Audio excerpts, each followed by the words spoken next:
ఈరోజు దేవుని వాగ్దానం జకర్యా గ్రంథము 2వ అధ్యాయం 10వ వచనం. నేను వచ్చి మీ మధ్యను నివాసము చేతును. నేను వచ్చి మీ మధ్యను నివాసము చేతును. సియోను నివాసులారా, నేను వచ్చి మీ మధ్యను నివాసము చేతును. సంతోషముగా పాటలు పాడుడి. పరిశుద్ధ గ్రంథంలో, పాత నిబంధన గ్రంథంలో 16 మంది ప్రవక్తలు మనకు కనిపిస్తారు.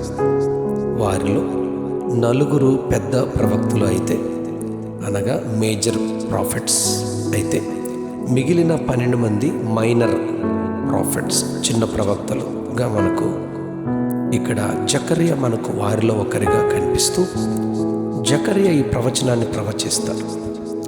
దేవుని గూర్చి ఈ రీతిగా ఆయన హృదయ వాంఛను, కోరికను గూర్చి ఇలాగున ప్రకటిస్తాడు. ఆది నుండి మానవాళిని దేవుడు తన స్వరూపంలో, పోలికలో సృజించిన నాటి నుండి నేటి వరకు మానవాళితో నివసించాలని, వారి మధ్య సంచరించాలని ఆయన ఆశ. 132వ కీర్తనలో 12, 13, 14, 15, 16 వచనాల్లో ఈ సత్యాన్ని గమనిస్తాం. యెహోవా సత్య ప్రమాణము దావీదుతో చేసెను, ఆయన మాట తప్పనివాడు. యెహోవా సియోనును ఏర్పరచుకొని ఉన్నాడు, తనకు నివాస స్థలముగా దానిని కోరుకొని ఉన్నాడు. ఇది నేను కోరిన స్థానము, ఇది నిత్యము నాకు విశ్రమ స్థానముగా ఉండును. ఇక్కడ నేను నివసించదను, దానిలోని భక్తులు బిగ్గరగా ఆనందగానము చేసెదరని దేవుని యొక్క హృదయ కోరికను ఆయనే తెలియజేసుకుంటారు. 135వ కీర్తన 21వ వచనంలో, యెరూషలేములో నివసించు యెహోవా సియోనులో నుండి సన్నతింపబడును గాక, యెహోవాను స్తుతించుడి అని ఆయన బోధిస్తాడు.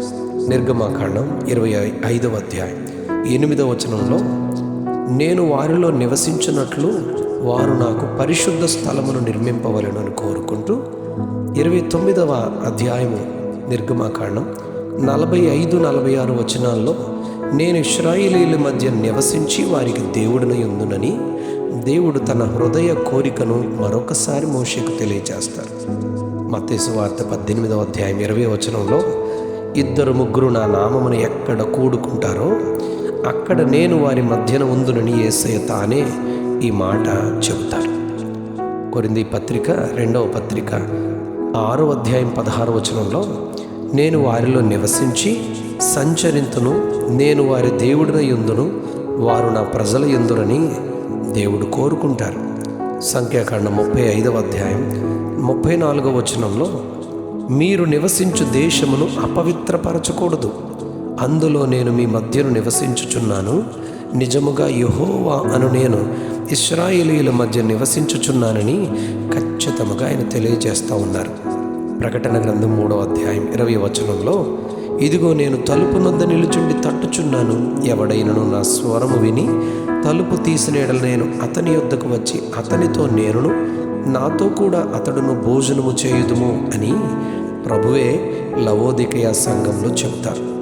ప్రకటన గ్రంథం 21వ అధ్యాయం 3వ వచనంలో, ఇదిగో దేవుని నివాసం మనుష్యులతో కూడా ఉంది, ఆయన వారితో కాపురముండును, వారాయన ప్రజల యుందురు, దేవుడు తానే వారి దేవుడై ఉండి వారికి తోడై ఉండును, ఆయన వారి కన్నుల ప్రతి బాష్ప బిందువును తుడిచివేయునని వ్రాయబడి ఉంది. యోహాను సువార్త 11వ అధ్యాయంలో మరియ, మార్తలు ఇద్దరూ ఒకే స్వరముతో, ఒకే కంఠముతో యేసయ్యతో ఇలా అంటారు, ప్రభువా నీవిక్కడ ఉండినట్లయితే నా సహోదరుడు చావకుండును అని విశ్వాసంతో దేవుని యొక్క సన్నిధిని గూర్చి వారిరువురు తెలియజేస్తారు. ఈ క్రొత్త నిబంధన కాలంలో దేవుడు తానే మన దేహమును తన ఆలయముగా చేసుకుని తన ఆత్మను మనలో నివసింపచేయునని మనం దేవుని నివాసమని 1 కొరింథీ పత్రిక 3వ అధ్యాయం 16వ వచనంలో మనం గమనిస్తాం.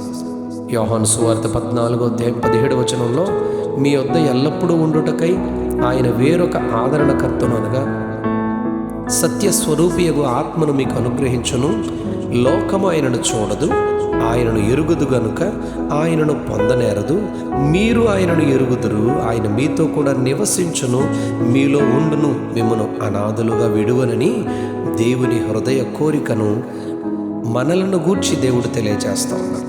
మనమును దేవుని హృదయములలోనికి, మన హృదయాల్లోనికి ఆహ్వానించి మన మధ్యను మన హృదయాల్లోనూ నివసించ ఆశిస్తున్న ఆయన కోరికను గుర్తించి పరిశుద్ధముగా, పవిత్రముగా, వాక్య ప్రకారముగా జీవిస్తూ ఆయనకు ఈ భూమి మీద సాక్షులుగా జీవించే కృపను ప్రభువే మనకు సమృద్ధిగా కలిగి ఉండునట్లుగా సహాయము చేయునుగాక. Amen, amen, amen.